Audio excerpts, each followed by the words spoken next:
A friend of mine owns a few restaurants here in the city. Ask around, she might be in the sanctuary today. But anyway, one thing she shared was her love-hate relationship with the health department.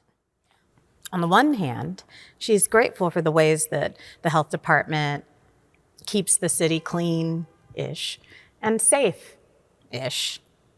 It's a gargantuan task. She acknowledges that. But on the other, their relationship is a thing.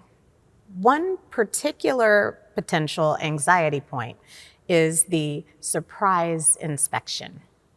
DOH and the fire department do these, and every restaurant has to be ready. And of course, my friend, being as brilliant as she is and as thorough as she is, she's always ready. This isn't really a problem for her because she follows and believes in the rules and then some. But still, who loves a pop quiz, right? And I say this because I feel like this pause in Jesus's ministry, at least if I were there, would have felt like a pop quiz, a random inspection, a surprise. Let's join Jesus on the road to Caesarea Philippi, walking with the other disciples. Jesus springs a question on them and on us. Who do people say that I am? And it's an introductory question, not too hard, because it allows them just to give a report. So some say this, some say that. Jesus gave them a chance to give safe answers that require nothing particularly personal.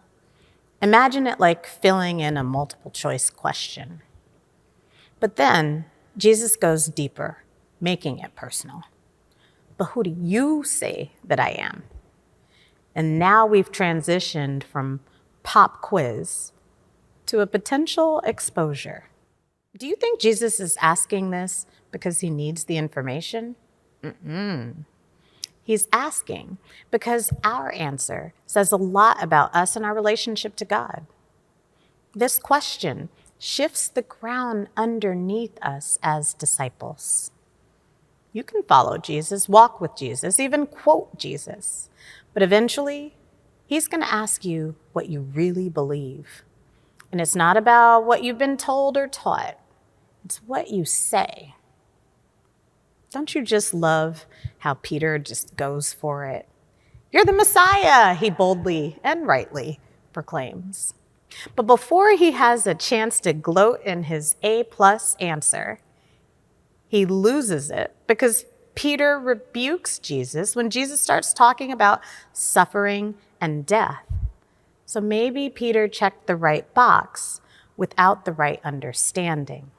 And it sounds like he answered from expectation instead of revelation. And that's the risk, right?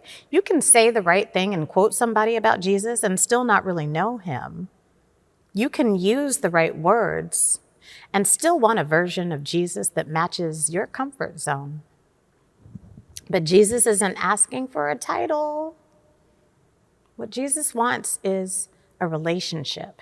And when we answer, our whole identity starts to shift because who Jesus is to you will change how you understand who you are. And it might challenge some things that you've held on to for maybe too long. So, who do you say that Jesus is? Be careful with your answer, because once you say it out loud, you might just have to live like you believe it, and that changes everything.